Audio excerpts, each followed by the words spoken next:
Hope you found this video useful. The best way to support the channel and ensure you don't miss our next upload is to subscribe. Thanks for watching. Part 39.2, Surah Az-Zumar, the troops, the miracle of creation, and the resilience of the soul. Assalamu alaikum wa rahmatullahi wa barakatuh. Welcome back to Sufi Essence with Hammad Syed. Beloved seekers of the divine light, we continue our deep-sea excavation into the heart of Surah Az-Zumar. In our previous session, we witnessed the cosmic majesty of the heavens, the grand wrapping of the night and the day. It's a celestial dance that proves the precision of the Almighty. Today, the Quran shifts the lens from the macrocosm of the universe to the microcosm of the human body. We are moving into a territory where Allah invites us to look inward, back to our very origins, to find the signs of His sovereignty and grace. This section of the surah is a profound study in human psychology, biological wonder, and spiritual consistency. It addresses the inherent instability of the human heart, how we instinctively turn to Allah in moments of crushing distress but tragically forget Him in times of ease.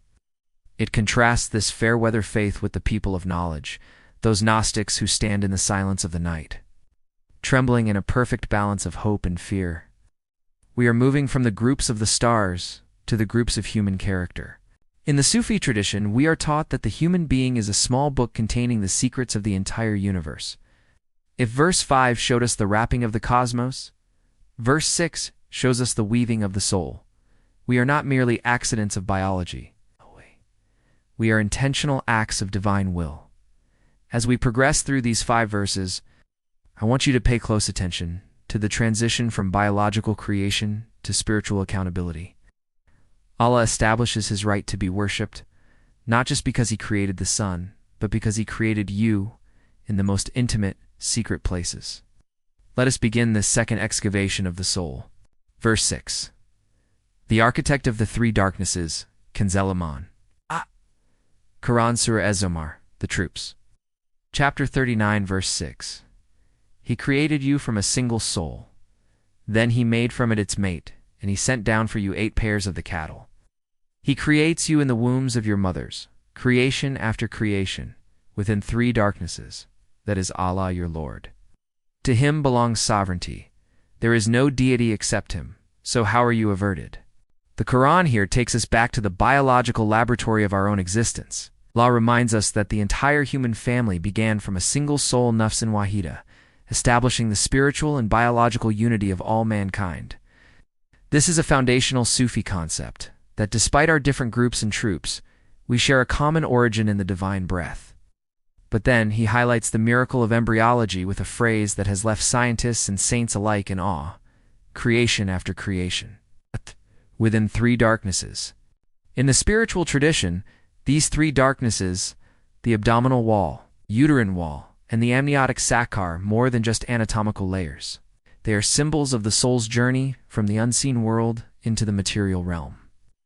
Think about the absolute precision required to nurture a life in total darkness, where no human hand can reach and no human eye can see. You were not a self-made being. You were a masterpiece being woven by the hands of the All-Wise, while you were completely helpless, unaware, and vulnerable.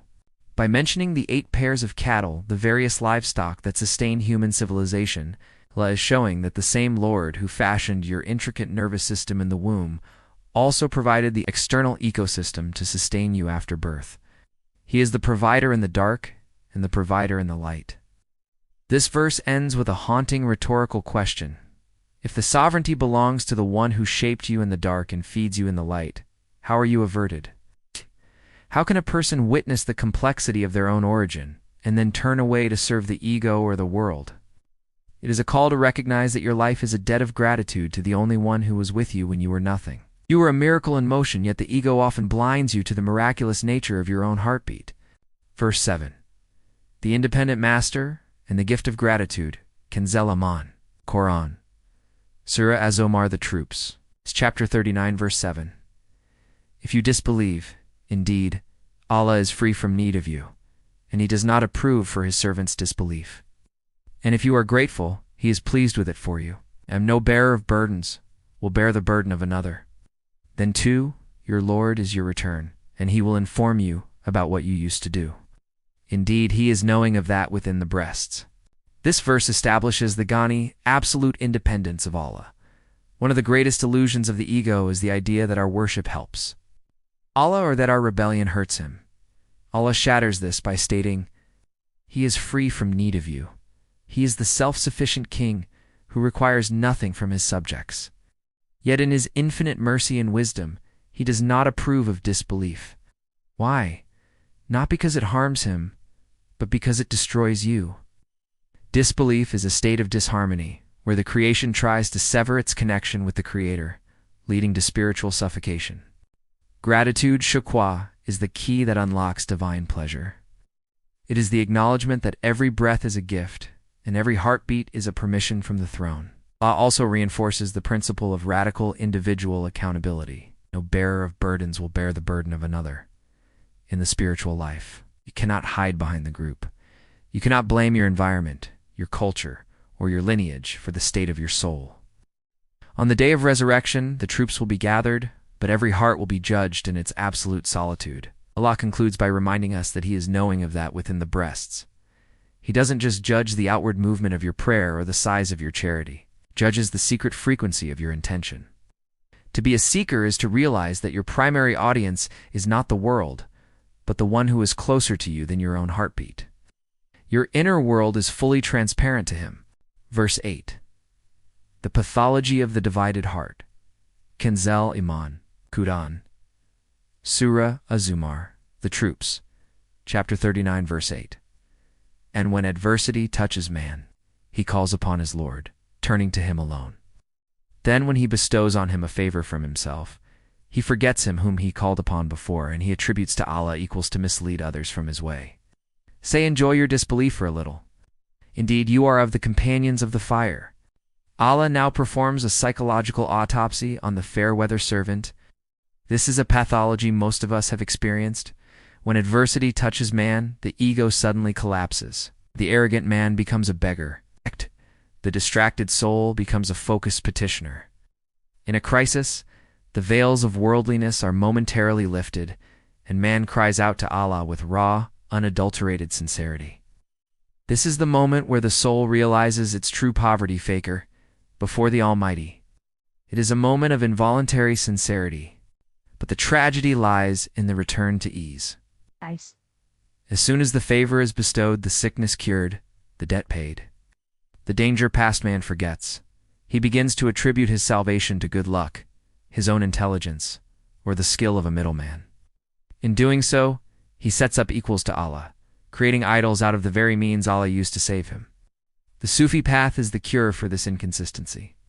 A true lover of Allah does not only call upon Him in the storm, the true lover finds Him in the calm as well. This verse is a stern warning. Do not use Allah as an emergency exit, for those who only remember Him in pain may find themselves excluded from His light when the final fire is kindled. This split personality of the heart is what Surah Az-Zumar seeks to heal by calling us to a state of constant, unwavering remembrance. Verse 9. The Gnostic of the night Kanzela man. Quran. Surah Az-Zumar, the troops. Chapter 39, verse 9. Is one who is devoutly obedient during periods of the night, prostrating and standing in prayer, fearing the hereafter, and hoping for the mercy of his Lord, like one who does not. Say, are those who know equal to those who do not know? Only they will remember who are people of understanding. Image. Sufi reading Quran. Here is the radiant contrast to the fair-weather servant. While the world is submerged in sleep and the groups are silent, the seeker of truth is prostrating and standing. This is the station of tahajjud. It's a secret meeting between the lover and the beloved. In the darkness of the night, the seeker finds a light that the sun cannot provide. This is a voluntary sincerity that far exceeds the involuntary cry of the man in distress. Observe the perfect spiritual equilibrium of this soul. Fearing the hereafter and hoping for the mercy of his Lord in Sufi psychology. These are the two wings of the bird of faith, Kaf, fear and Raja, hope.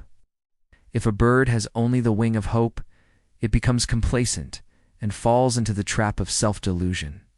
If it has only the wing of fear, it becomes paralyzed by despair. The true person of knowledge flies with both. Then comes the monumental declaration that defines the entire Islamic intellectual tradition. Are those who know equal to those who do not know?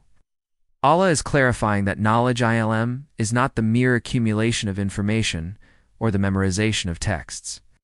True knowledge is the realization of the divine presence that forces you out of your warm bed and onto your prayer mat. It is a knowing that changes the state of the heart and the direction of the limbs.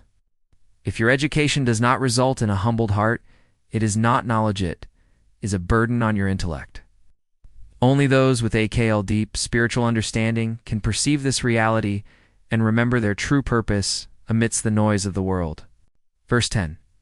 The spaciousness of the patient soul, Kanzel Iman, Quran, Surah Az-Zumar, the troops. Chapter 39, verse 10. Say, O my servants who have believed, fear your Lord, for those who do good in this world is good, and the earth of Allah is spacious. Indeed, the patient will be given their reward without account. In the final verse of this section, Allah addresses the servants who have believed with a message of immense comfort and universal invitation. He commands taqwa, divine mindfulness, fear, and promises that good will return to those who do good in this transient life. This is the law of spiritual reciprocity. You reap the beauty you sow. But then, He provides a key for those feeling trapped by their circumstances, and the earth of Allah is spacious. For the Gnostics, this is a call to spiritual and physical hijra. If your environment, your social circle, or your habits are suffocating your soul, do not remain stagnant. Allah's world is vast, physically, intellectually, and spiritually. Do not let a narrow situation convince you that the divine mercy is narrow. If you cannot find Allah where you are, move to where He is remembered. Your soul is a traveler, and its home is not a piece of land, but the presence of the Beloved. The section concludes with a promise that is unique in the entire Quran. The patient as Sabirin will receive their reward without account by Gary Hisab. Most deeds have a multiplier 10-fold, 70-fold, or even 700-fold. But for Sabr, patience, perseverance, and constancy, Allah throws away the ledger and breaks the scales. He gives to the patient servant from His own infinite storehouse, because patience is the ultimate proof of a heart that has truly surrendered to the divine decree. It is the gold that remains after the fire of life has burned away the dross of the ego. It is the ultimate expression of trust in the one who fashioned you in the three darknesses. Deepening the philosophical excavation as we conclude this second part of our master class, let us reflect on the internal cohesion of these 5 verses. We began in the three darknesses of the womb, verse 6, and ended with the infinite reward of the patient, verse 10. This journey mirrors the trajectory of the human spirit, from the darkness of biological necessity to the infinite light of spiritual freedom and divine proximity. The three darknesses are not just a phase of our past. They represent the veils of the physical world, the ego, and the passions that we must navigate today. Just as Allah was the only one caring for you when you were a cluster of cells in the womb, He is the only one caring for you now as you navigate the complexities of adulthood. The crisis-driven faith described in verse 8 is a symptom of a soul that has forgotten its origin. When we remember that we were created creation after creation, we realize that our current trials are simply another creation phase, a process of being refined and reshaped by the hand of the All-Wise. Every struggle is a new womb, preparing us for a higher reality. The patient's soul understands that the darkness of a trial is often the birthplace of a miracle. The question, are those who know equal to those who do not know? Is the ultimate challenge to our sincerity, Eklas? To know Allah is to act upon that knowledge. In the Sufi tradition, the night prayer is the litmus test of love. Anyone can claim to love Allah in the daytime, when everyone is watching and the groups are observing, but only the sincere seeker seeks Him in the silence and solitude of the night. This is where the groups are truly separated, those who worship for the gaze of the people and those who worship for the gaze of the One. Knowledge is not a degree, it is a transformation. It is the difference between a person who talks about the ocean and the one who actually dives into its depths. Finally, the promise of reward without account for the patient is the ultimate incentive for the spiritual path. Patience is not just waiting with a long face. It is the active, constant, and beautiful orientation of the heart toward Allah despite the pressure of circumstances.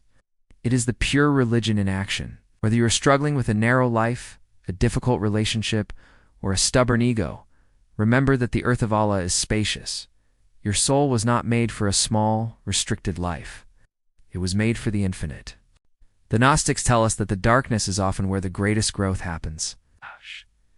Just as the pearl is formed in the darkness of the shell, and the child in the darkness of the womb, the man of knowledge is formed in the darkness of the night.